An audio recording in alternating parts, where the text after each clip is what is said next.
Salute to all of you faithful viewers of Equinoxe television. Thank you viewers for being with us in this edition of the news in the English language. Our major stories this evening. The military tribunal finally decides on the fate of the military men who caused the horror in Gabu in the northwest region of Cameroon some 6 years ago that was in the heart of the Anglophone crisis. The men in uniform have been found guilty of murder after they fired live bullets and killed 21 civilians, including women and children in Gabu.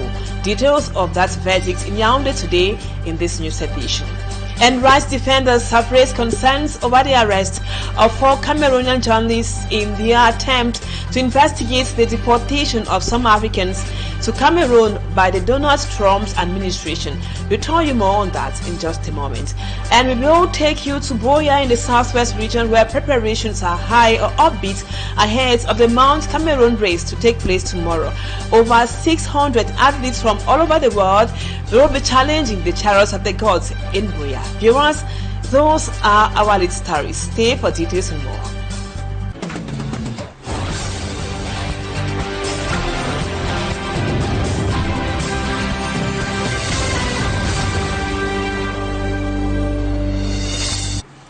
Welcome back, viewers. Thank you for being with us once again.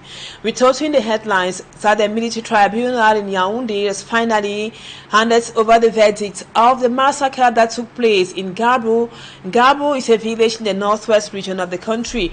Though coming 6 years after the atrocity was committed, many say that the punishment given to the culprits wasn't fair enough owing to the crime they committed. The military tribunal gave different prison sentences to 2 military officers, a gendarme, and also a civilian suspected to have been part of that crime in Gabu. Smart Jikan Gabriel tells us more about the verdict.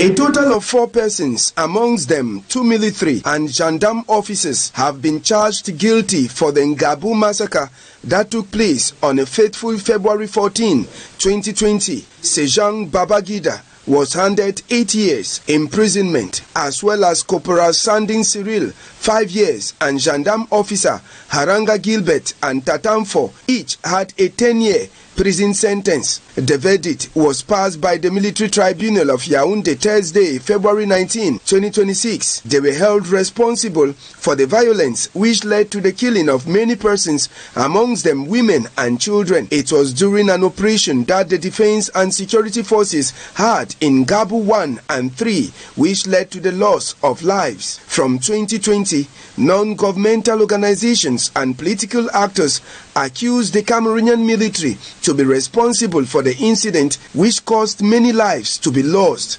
Government, on their part, denied the allegations, affirming that they don't take negative actions against the civilian population, though they recognize the incident which occurred that led to the death of 5 civilians, amongst them a woman and 4 children, during a confrontation between the Cameroonian army and separatist fighters. It was due to the contradictory outings by the Ministry of Defense that the President of the Republic ordered for an in-depth investigation to establish the responsibilities of security officers in the massacre. The court has given a 10-day deadline for the suspects to make an appeal if not pleased with the judgment that was passed. And now on to something else. Amid ongoing insecurity and a deepening humanitarian crisis in Cameroon's far north, the east, the northwest, and the southwest regions, the government is stepping efforts to save thousands of vulnerable children threatened by severe malnutrition. In a major boost to the national response, the Ministry of Public Health today sealed a partnership with the humanitarian organization Action contre la faim, Action Against Hunger, receiving over 1.5 million therapeutic food sachets worth more than 342 million francs CFA to support the treatment of nearly 10,000 children under 5. The agreement signing and handing over of the gestures took place at the Port Authority in Douala today. Innocent Ase was there. In a context marked by insecurity in the far north, east, northwest and southwest regions, resulting in devastation, displacement of thousands of people including children, and malnutrition, the government of Cameroon is strengthening ties with partner humanitarian organizations like Action Against Hunger in a bid to contain malnutrition across the national territory. It is in line with this that the Ministry of Public Health and Action Against Hunger signed an agreement at the Port Authority of Douala, where 10,500 boxes containing over 1.5 million sachets costing over 342 million francs CFA were presented to Dr. Manauda Malachi, Cameroon's Public Health Minister. This consignment is intended to strengthen the entire national system for treating severe acute malnutrition, particularly among approximately 10,000 children below 5 years. Thank you for Action contre la faim,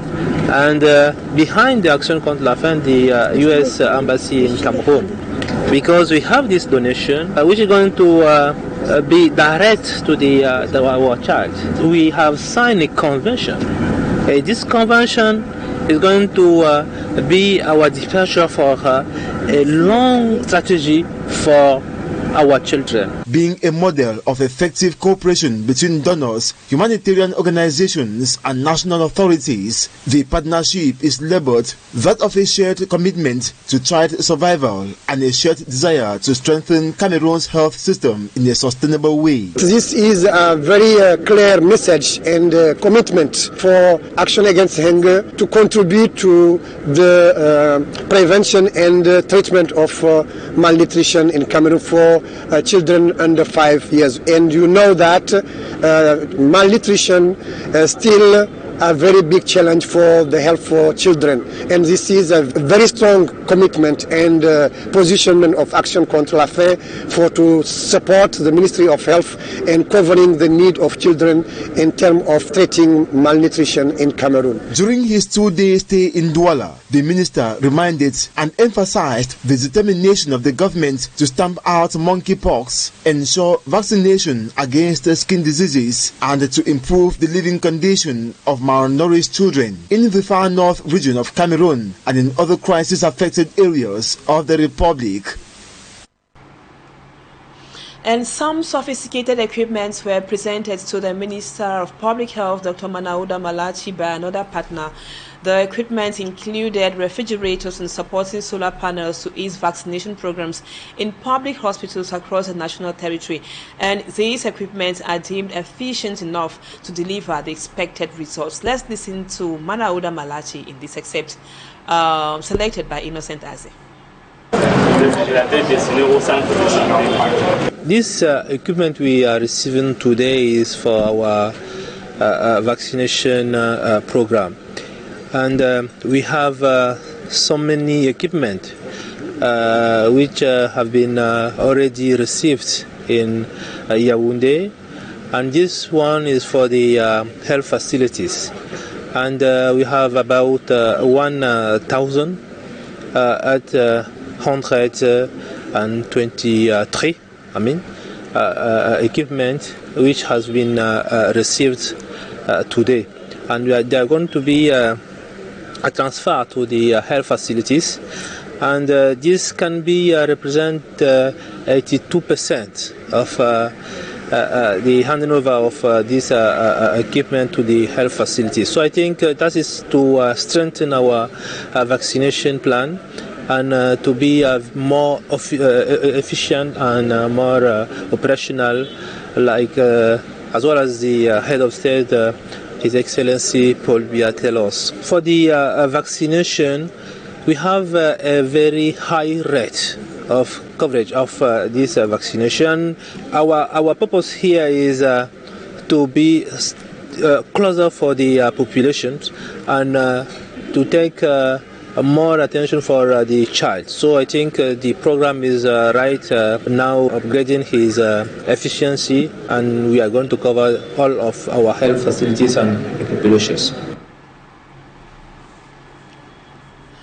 And while in Douala, the Minister for Public Health, Mandauda Malachi, was also at the Lakentinir Hospital in Douala yesterday, where he confirmed that some cases of monkeypox and rising suspected infections have sparked urgent health actions in the littoral region as authorities ramp up surveillance across multiple health districts following a series of reports on the health challenges in the littoral region. The Minister of Public Health, while in Douala, presented the epidemiological situation in a press briefing at the Lakentinir Hospital. Innocent Azet took part, and he tells us more in this report.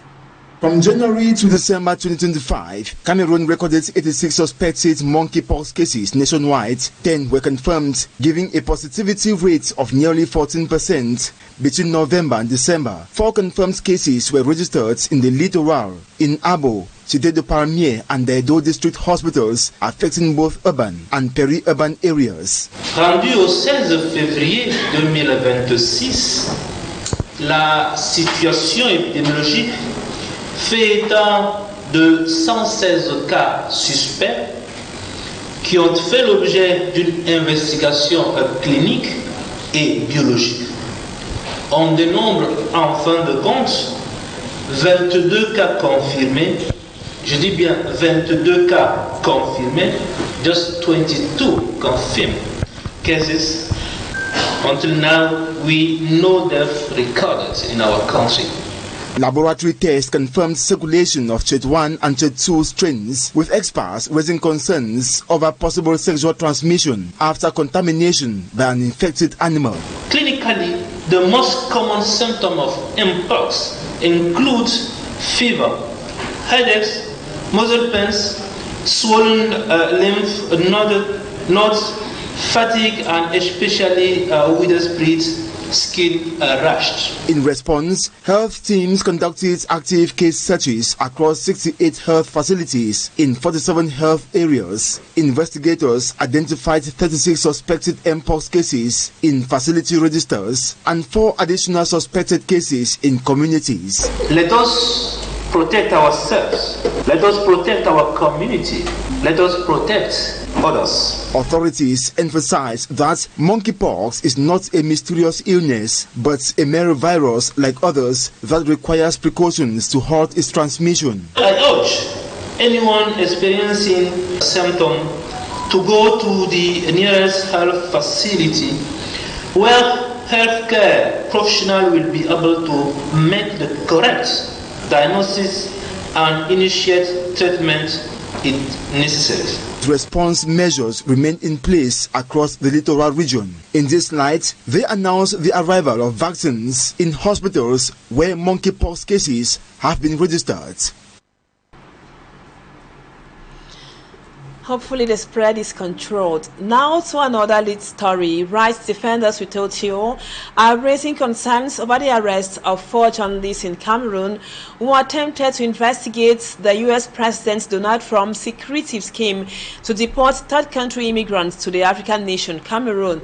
The journalists were detained in Yaoundé along with an attorney representing several immigrants, and none of them are from Cameroon. They were deported from the United States. Some are from Ghana.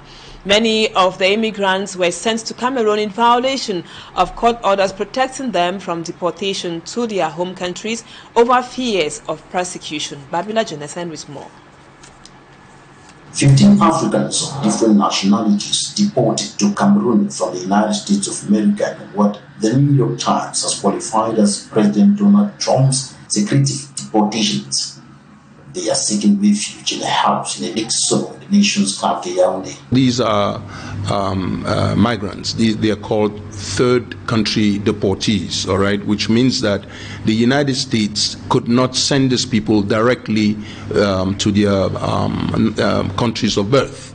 They have to go through a third country, you know, to in order not to violate international law.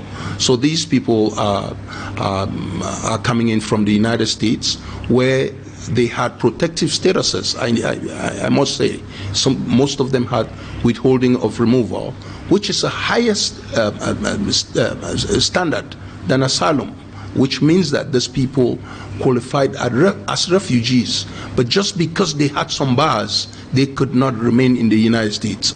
The presence of the deportees on Cameroonian soil has provoked a series of questions over the circumstances of their deportation, their rights, and the conditions of their stay in Cameroon. If that contract is there, just as Cameroon as a sovereign country has a right to enter into these treaties, it has an attendant obligation to explain to its people what those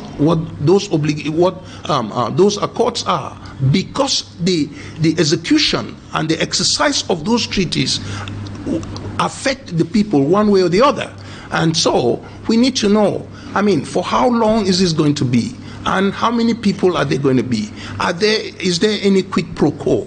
Are there any monetary exchanges? And if there are monetary exchanges, how much and for how long? And where are the funds? All right? If there are funds, are they in the public coffers? And if they are in the public coffers, what are the benefits to Cameroonians? The lawyer on the case, Barrister Food Joseph, and some journalists who went investigating the matter were arrested by forces of law and order, subjected to questioning, and their cameras, cell phones, laptops confiscated before their release. So I don't see any, I mean, in my judgment as a lawyer and somebody who interprets the law, is that these people were not breaking any laws. They were here trying to do their jobs, and in the course of those doing that job, they were picked up, and it's lamentable.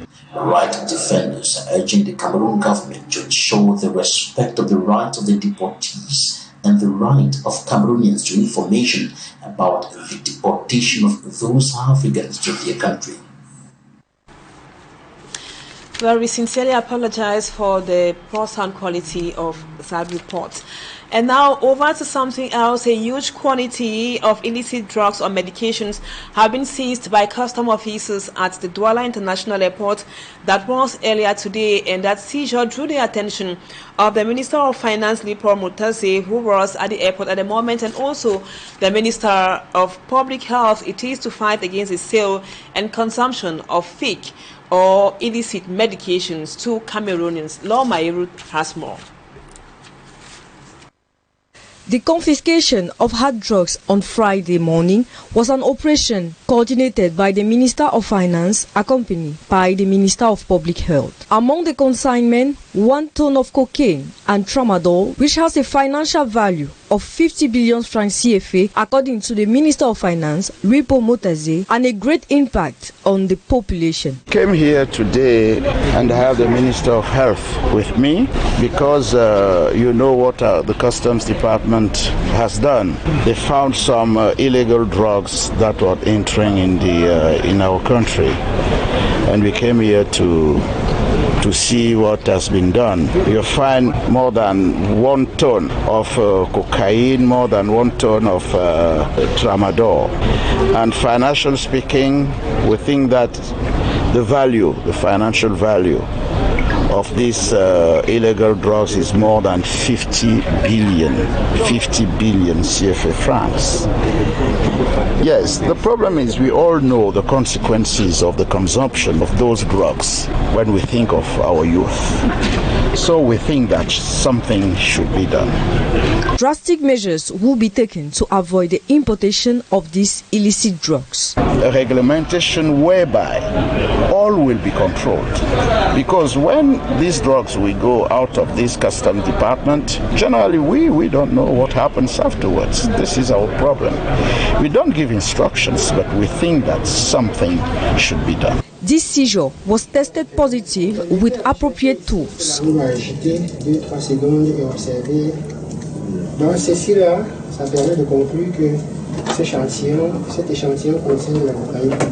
Authorities has not been able to lay hands on the owners of this consignment. This operation comes amid a strong fight against the sale and consumption of illicit drugs in Cameroon. Those were hard drugs seized at the Douala International Airport, and it was over 50 billion francs CFA, as you heard from the Minister for Finance, Paul Mutaze. And now we take you out of our national frontiers. In South Africa, Bellarmine Mugabe, the youngest son of former Zimbabwean President Robert Mugabe, has been arrested and charged with attempted murder after shooting a gardener at his Johannesburg home. The 23-year-old gardener was shot and is in a critical condition in hospital. And over to Morocco, a Moroccan court has sentenced 19 football fans, including 18 Senegalese and 1 Frenchman, to prison terms of up to 1 year for hooliganism following the chaotic Africa Cup of Nations final between Morocco and Senegal. Sedu Chakuto with our foreign page roundup. Son of former Zimbabwean President Robert Mugabe was in police custody on Thursday following the shooting of a gardener at the family's Johannesburg home as South African police launched an attempted murder investigation. Police spokesperson Colonel Dimakato confirmed 2 men aged 33 and 24 were taken in for questioning, though she declined to identify them. South African media reported one suspected is Bellarmine Chatanga Mugabe, 29 years, with images circulating showing him handcuffed and escorted by officers. The gardener was shot at the residence in a wealthy suburb north of Johannesburg and remains in critical condition. Elsewhere, the Moroccan court sentenced 19 football fans to up to 1 year in prison on Thursday for hooliganism following a chaotic Africa Cup of Nations final that saw supporters attempt to storm the field. The ruling involved 18 Senegalese nationals and 1 French citizen convicted of charges including damaging supporting facilities and violence. 11 received 1 year sentence with $550,000 fine. 4 others got 6 months with a $218 fine, and the other 4 were sentenced to 3 months with a $130 fine. And now we talk sports. Tomorrow, athletes from all over the world will be challenging the chariots of the gods in Buea, that is a Mount Cameroon that will be tomorrow. About 600 athletes will participate in this year's Mount Cameroon Race of Hope. The athletes completed preliminary testing today, which was followed by the official launch at the Moliko Omnisport Stadium. Rex Afon is on standby in Buea with more insight. Hello, Rex. Good evening and thanks for joining us here at the Moliko Omnisport Stadium, where the opening ceremony of the 31st edition of the Mount Cameroon Race of Hope is currently going on. As you can see right behind me, the Minister of Sports and Physical Education, Professor Narcisse Moelle-Kombi, is here with the Governor of the Southwest region and other dignitaries of the region to officially launch the Mount Cameroon Race of Hope, which will be run tomorrow, Saturday morning, the 21st of February 2026. About 600 athletes will be challenging the chariots of the gods once again to see who emerges as the king and queen of the mountain respectively. Last year we had a very stiff competition between the athletes, and this year promises to be the same. Many of the athletes have already passed to take their medical exams. It had been said prior to today that these exams will be done 48 hours before the commencement of the race, but it is taking place on the eve. A report from within are telling us that many of the athletes arrived late, and that is why these exams are being taken today, and also that some dispositions have not been put in place in time. So the athletes are taking their exams, and we spoke to some of them who are enthusiastic. Last year I was 35. I always be among the first 50. Since this 26 years, I've never gone out from the first 50. My mission is to win. In the different category, I've always been champion throughout. I've had gold medals, silver medals, so many of them. Even last year, I was run with Sarai Tonge, so she was the first. I was second last year. We did the first race in the Fumbok. She was the first. Mambati, I was second. So we are always together. The Minister of Sports and Physical Education has described this as a historic race, and also the town of Buea, which is welcoming these athletes, which are drawn from about 15 countries, that is Europe, Africa, and especially what they call the continent Cameroon, who is also participating massively in this race. Kenya has filed in 5 athletes, which is the majority of the foreign countries or foreign athletes that will be running in this race. We hope to see an exciting race, and we shall be giving you updates from Boya on how things are unfolding here from the Molicomni Sports Stadium. I am Rex Afon, Equinoxe Television. The city of legendary hospitality seems really ready, Rex, for the Mount Cameroon Race of Hope tomorrow. And Equinoxe team is in Boya. We will be giving you minute-by-minute updates on the Mount Cameroon Race of Hope as from tomorrow. And viewers, that does it for this edition of the news. We thank you so much for always being there. A blessed weekend to you all. Our programs continue 7 p.m. Equinoxe, 8 p.m. The news in the French language. I will be back on Monday. Bye-bye for now and have a wonderful weekend.